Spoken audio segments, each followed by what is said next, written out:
은혜 받으실 말씀은 요한계시록 11장 7절에서 13절 말씀입니다. 저희가 그 증거를 마칠 때에 무적행으로부터 올라오는 짐승이 저희로 더불어 전쟁을 일으켜 저희를 이기고 저희를 죽일 터인즉 저희 시체가 큰 성 길에 있으리니 그 성은 영적으로 하면 소돔이라고도 하고 애굽이라고도 하니 곧 저희 주께서 십자가에 못 박히신 곳이니라. 백성들과 족속과 방언과 나라 중에서 사람들이 그 시체를 사흘 반 동안을 목도하며 무덤에 장사하지 못하게 하리로다.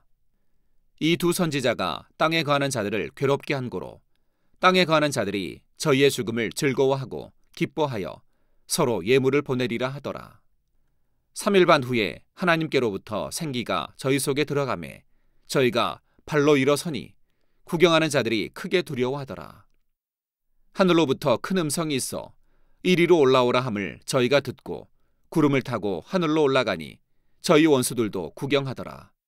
그 시에 큰 지진이 나서 성 10분의 1이 무너지고 지진에 죽은 사람이 7천이라. 그 남은 자들이 두려워하여 영광을 하늘의 하나님께 돌리더라. 사랑하는 성도 여러분, 시청자 여러분, 구약에 보면 아합 왕 시대 왕과 백성들이 극심한 우상 숭배로 범죄하니 하나님께서 재앙을 내리신 장면이 나옵니다.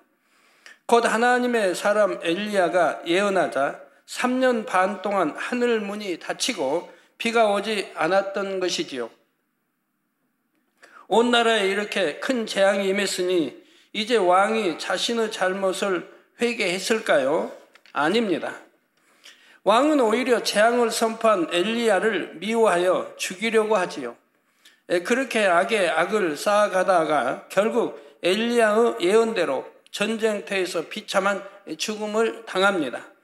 아합의 아들 아하시야도 마찬가지입니다. 아하시야도 자기 아버지 아합 왕과 엘리야 선지자 사이에 있었던 일들을 잘 압니다.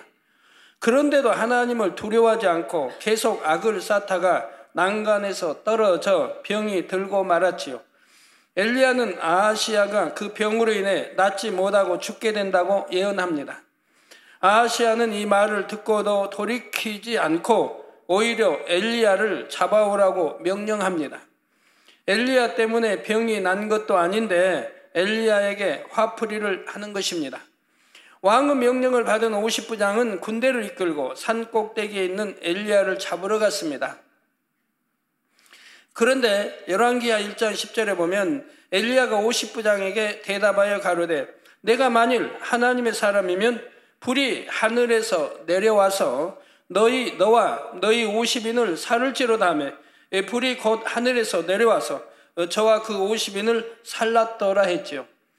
저 엘리야가 50부장에 대답하여 내가 만일 하나님의 사람이면, 즉 하나님의 사람이라는 것을 지금 하나님이 보장해주고 있지 않습니까?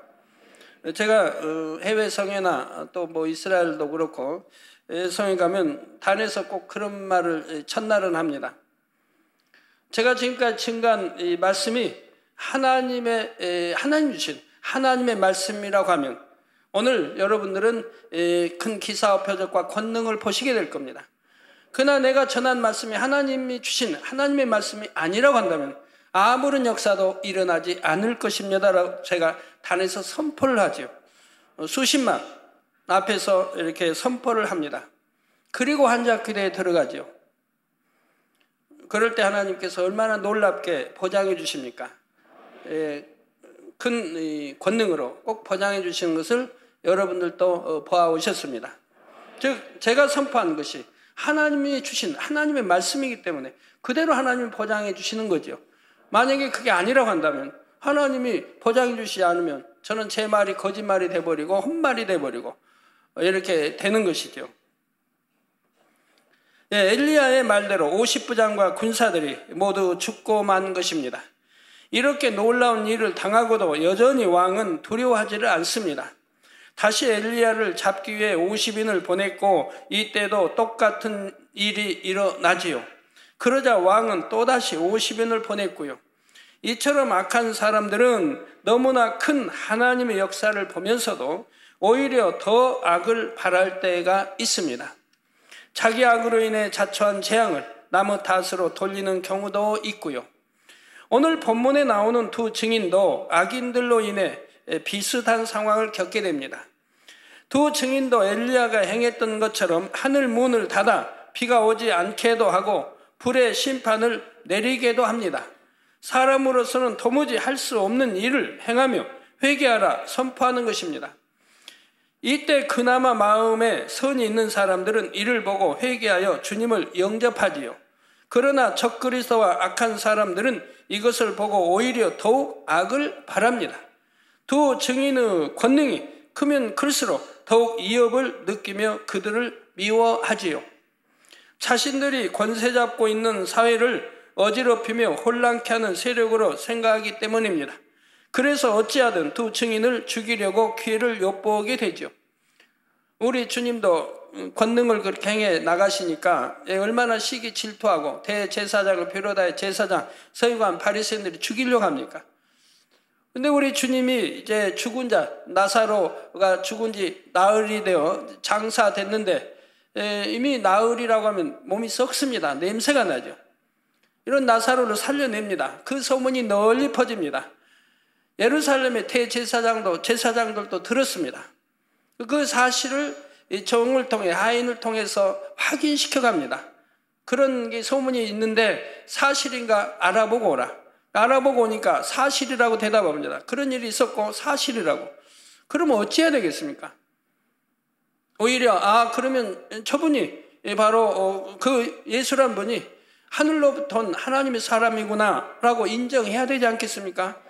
그런데 오히려 잡아 죽이려고 계획을 쓰는 것을 봅니다. 그 소식을 듣자 오히려 잡아 죽이려고 계획을 세워나가더라 이 말입니다. 얼마나 어리석은 일입니까? 시기나 질투나 이런 미움들이, 이런 악들이 이렇게 어리석은 거예요. 그래서 자기를 파멸의 길로 인도하는데도 모른다 이 말입니다. 하지만 두 증인을 아무리 죽이고자 해도 하나님께서 지키시는 3년 반 동안은 그들에게 어떤 해도 끼칠 수가 없습니다. 그 기간 동안 하나님께서는 두 증인을 통해 이스라엘 백성들을 비롯하여 이 땅에 남은 사람들에게 다시 한번 회개할 시간을 주시는 것입니다. 그러다가 그 증거를 마칠 때가 옵니다. 두 증인을 통해 구원받은 수가 다 채워지면 그들의 사역을 마치게 되지요. 본문 7절에 저희가 그 증거를 마칠 때에 무적행으로부터 올라오는 짐승이 저희로 더불어 전쟁을 일으켜 저희를 이기고 저희를 죽일 터인즉 했습니다. 두 증인이 사역을 시작한 지 3년 반이 지나면 섭리 가운데 순교하게 됩니다.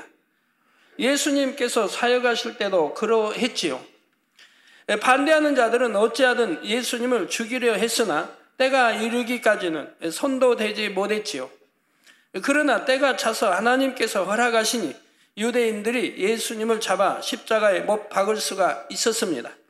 이처럼 두 증인도 하나님께서 허락하신 때가 되어야 적그리스도의 손에 넘겨집니다.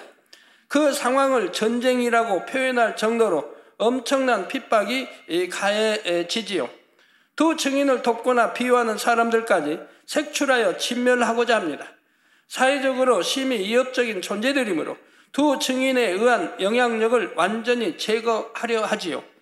그들의 흔적까지 완전히 없애버려야 자신들의 체제가 안정된다고 생각하기 때문입니다.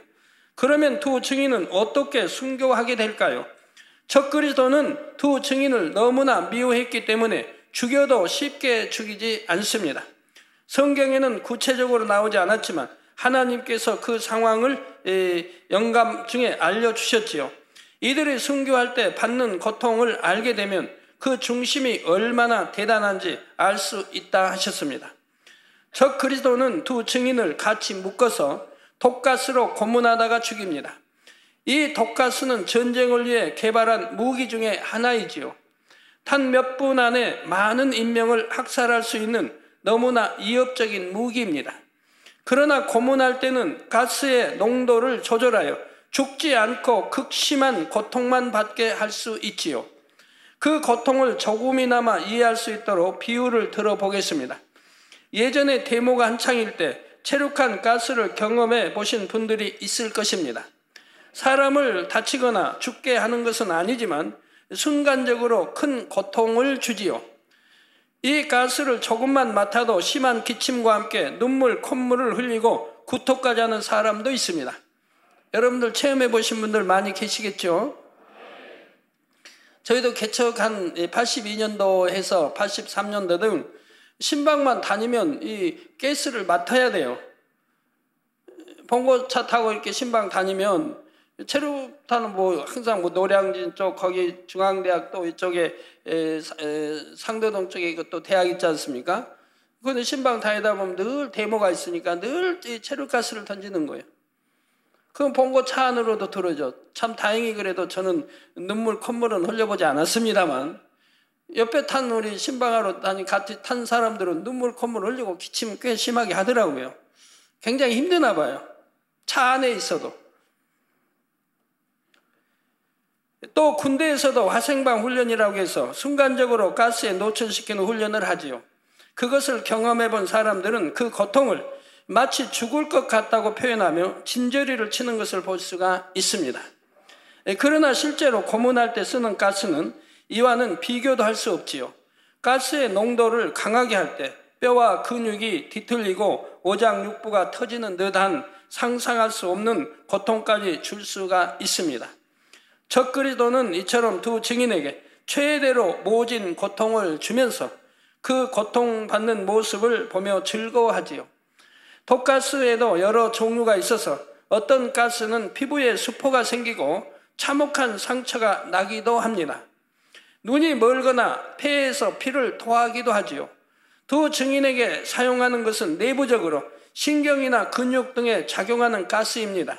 겉으로는 외상이 없게 하지요. 이는 나중에 세상의 본보기가 되도록 시체를 공개할 때도 자신들의 잔혹함을 숨기기 위함입니다. 성도 여러분, 두 증인은 잡힐 때도 그리고 고문당하다가 순교할 때까지도 아무런 반항을 하지 않습니다. 예수님께서 겟세마네에서 묵묵히 끌려가신 것처럼 그들도 때가 된 것을 알고 조용히 잡혀가지요. 예수님께서 모진 매를 맞고 십자가를 지실 때 잠잠하셨던 것처럼 그들도 잠잠히 죽음을 맞습니다. 참혹한 고문을 당할 때 한마디 저항도 없이 모든 것을 받아들이는 것입니다. 적그리스도는 이렇게 두 증인을 죽이고 나면 두 증인의 시신을 매장하지 않습니다. 거짓말로 사람들을 미혹하고 사회를 어지럽히던 자들이 이렇게 죽었다 하며 그 시신을 세상에 공개하지요. 옛날에 반역자나 큰 죄인들을 처형하면 시신을 매장하지 않고 높은 곳에 매달거나 버려두는 경우가 있었습니다. 또 성경에도 다니엘서에 나오지요. 많은 사람들에게 경고하는 의미이지요. 또 전쟁 시에도 적군의 대장을 죽이면 그 시신을 매달아 놓는 경우가 있습니다. 승리를 자축하는 동시에 적군을 위협하는 것이지요. 이런 것처럼 두 증인의 시신을 공개하여 두 증인의 말을 믿고 따랐던 사람들을 위협하려는 것입니다. 본문 8절에 저희 시체가 큰 성길에 있으리니 그 성은 영적으로 하면 소돔이라고도 하고 애굽이라고도 하니 곧 저희 주께서 십자가에 못 박히신 곳이니라 했습니다. 우리 주님이 어디에서 못 박히셨나요? 여기 보니까 저희 시체가 큰 성 길에 있으리니 그 성은 영적으로 하면 소돔이라고도 하고 애굽이라고도 하니 곧 저희 주께서 십자가에 못 박히신 곳이라. 큰 성 길에 시체가 있다는 것은 두 증인의 죽음을 이스라엘 사람들이 다 보도록 공개한다는 뜻입니다. 그런데 그 성을 소돔 혹은 애굽이라 한다는 것은 무슨 의미일까요? 소돔이 어떤 곳이었습니까? 극한 방탕과 쾌락의 도시요 결국 불의 심판으로 멸망당한 도시입니다. 애굽은 열 재앙의 큰 권능을 보고도 회개치 않고 끝까지 하나님을 대적한 나라이지요. 악한 사람들이 두 증인의 권능을 보고도 애굽처럼 여전히 회개하지 않았고 소돔처럼 죄가 관영하여 심판만 남아있다는 것입니다. 또 저희 주께서 십자가에 못 박히신 곳이라 했습니다. 이스라엘에서 예수님이 외면당하고 죽임당하신 것처럼 두 증인도 그곳에서 죽임을 당한 것이지요. 9절 10절에 백성들과 족속과 방언과 나라 중에서 사람들이 그 시체를 사흘 반 동안을 목도하며 무덤에 장사하지 못하게 하리로다. 이 두 선지자가 땅에 거하는 자들을 괴롭게 한 거로 땅에 거하는 자들이 저희의 죽음을 즐거워하고 기뻐하여 서로 예물을 보내리라 하더라 했습니다. 이 두 선지자가 땅에 거하는 사람들을 괴롭게 했습니까? 괴롭게 했나요? 오히려 회개하고 제사함 받고 구원받아 천국에 가라고 외쳤지 언제 괴롭게 했습니까? 적그리스도는 두 증인을 잡아 죽임으로 이제 이스라엘을 완전히 장악했다고 생각합니다. 사회적인 불안 요소가 제거되고 자신들의 권세가 안정되었다고 안심하는 것이죠. 백성들과 족속과 방언과 나라 중에서라는 것은 온 세계 자신들의 승리를 공포한다는 뜻입니다. 두 증인이 얼마나 불순한 세력이었는지 홍보하며 이들이 죽었으니 이제 불안한 삶이 그쳤다 말하지요. 땅에 거하는 자들이란 적그리스도와 그에 동조하는 모든 세력들을 말합니다. 서로 예물을 보낼 정도로 기뻐한다는 것은 당시의 두 증인이 미치는 영향력이 얼마나 컸는지를 말해줍니다. 악한 자들이 두 증인으로 인해 얼마나 이업을 느끼며 고민했는지를 알 수가 있지요. 오늘날도 참 교회에서도 제가 어찌하든 죄는 버리고 육체일 버리고 악도 버리고 죄도 버리고 회개하고 하나님 말씀대로 살라고 하니까 참 고통받는 분들이 얼마나 많이 있습니까? 당연히 회개하고 돌이켜서 말씀대로 살아 구원받아 천국에 가야 할 거 아닙니까? 저는 천국에 가도록 외치는데 그로 인해 고통들을 받는다 이 말이에요. 그리고 오히려 그걸 통해서 핍박을 가하고 여러 가지 판단, 정죄하는 일들이 참 수없이 늘 있습니다. 저는 참 그 잠자리를 통해서 여러분들에게 행복을 주었는데 믿음도 심어줬고 작년에도 행복을 줬지 않습니까? 목이 없게 해줬고 여러분 가정마다 또 서울 교회 우리 교회도 단일철에 금요철에 때 얼마나 여러분 목이 많이 뜯겼어요. 여름에는. 그렇지만 작년에는 안 뜯기지 않았습니까? 그렇게 목이 다 퇴치해줬고 벌레 해주고 수련회 가서도 벌레 없도록 밖에 그 수풀에 밖에서 그냥 불을 피고 그렇게 밝게 하고 뭐 바베큐를 하든 뭘 해도 벌레 하나 없으니 얼마나 좋아요. 그렇게 여러분에게 유익을 주고 좋은 일만 하고 믿음도 심어주고 잠자리가 여러분이 말하면 순종해서 여러분 손가락 그렇게 좋은 일만 했는데도 얼마나 많은 사람들이 그것을 인해 저를 핍박했는지요. 저는 그걸 통해 핍박을 많이 받았어요. 여러 가지 가지 참 유언비어도 나돌고 핍박을 하는 거예요. 여름에는 당연히 잠자리 있는 것인데 잠자리가 있다고 한다. 당연히 있는 걸 그러겠습니까? 여름에 잠자리에 있죠. 그러나 고추 잠자리는 가을에 나오는 거 아니에요. 근데 봄 7월부터 제가 기도하면서 바로 나와서 내내 있어서 여러분 모기를 다 소탕해서 모기 나올 때가 이제 7월부터 나오지 않습니까? 6월달에 모기 있다 해도 여러분 물어서 여러분이 뜯길 만큼 그런 모기는 아니에요. 그게 강해져야지 7월부터. 그렇게 해서 여러분 모기 없는 여름을 보내게 해드렸는데 그리고 많은 사진도 찍었고 여러분이 손가락 그런 걸 처음 보는 거 아닙니까? 전 서울에서 50년을 넘게 살았지만 작년과 재작년 우리 하나님이 역사한 전에는 한 번도 서울에서 살면서 잠자리 본 일이 없어요. 그래서 고추 잠자리도 농촌에서 초등학교 때 농촌에 있을 때 가을 되면 고추 잠자리 나와서 마당에 늘 날아다니는 거 봤어요. 그럼 그 잡으려고 참 애쓰지만 얼마나 날쌘지 한 마리도 못 잡아요.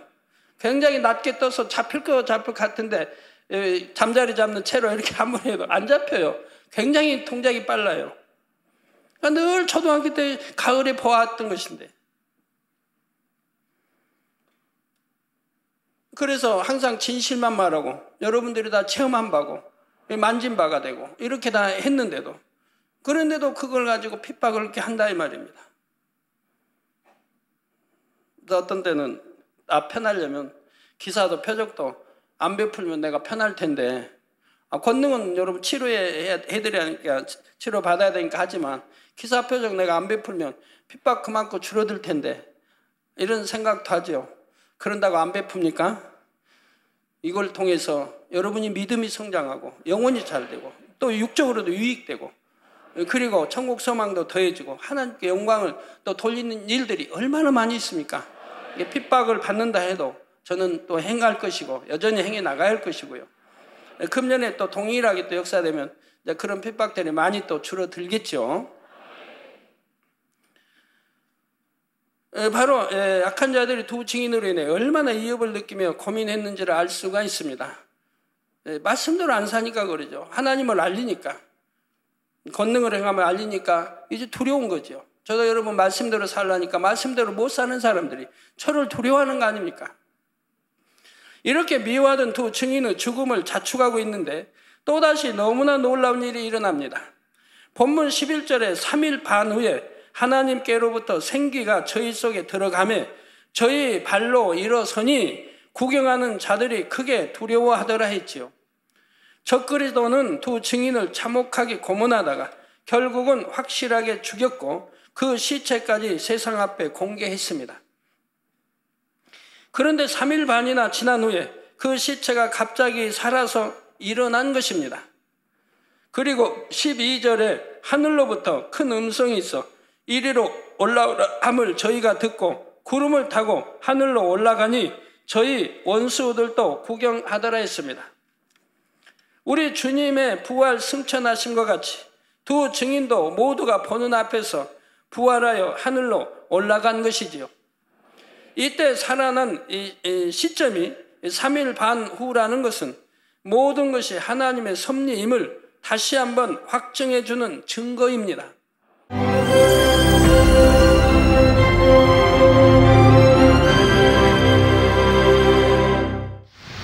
할렐루야. 전능하신 사랑의 아버지 하나님, 이 시간 기도받는 모든 성도님들 위해 안수하여 주옵소서.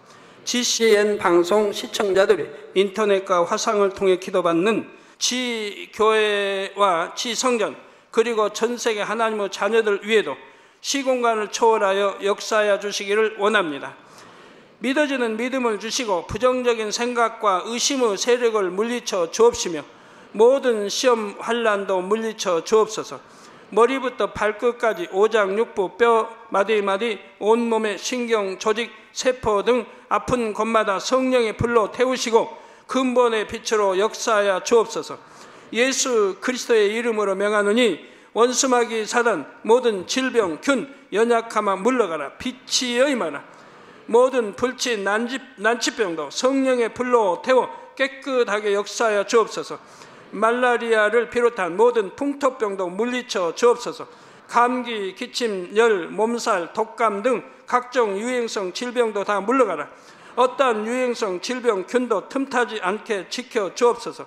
위암, 폐암, 간암, 유방암, 자궁암, 대장암, 피부암 등 각종 암과 에이즈, 백혈병, 뇌졸중, 고혈압, 저혈압, 심장병, 폐병, 위장병, 당뇨, 부인병, 피부병, 갑상선 질환과 모든 염증도 깨끗게 하여 주옵소서. 소아마비, 중풍, 관절염, 디스크도 온전케 하여 주옵소서. 요통, 두통, 신경통을 비롯한 모든 통증은 사라질지어다. 간질, 자폐증, 우울증, 조울증, 노이로제 등 모든 정신질환도 물러가라. 모든 마비된 것도 풀어지고 일어나 걷고 뛸지어다. 눈도 잘 보이게 하옵시고 귀도 잘 들리게 하여 주옵소서. 소경은 눈을 뜨고 기머거리는 들으며 벙어리는 말할지어다. 각종 사고, 후유증도 깨끗게 하시고 부러진 뼈도 붙여 주옵소서. 화상 입은 것도 온전케 하옵소서. 화기야 물러가라. 열도 물러가라.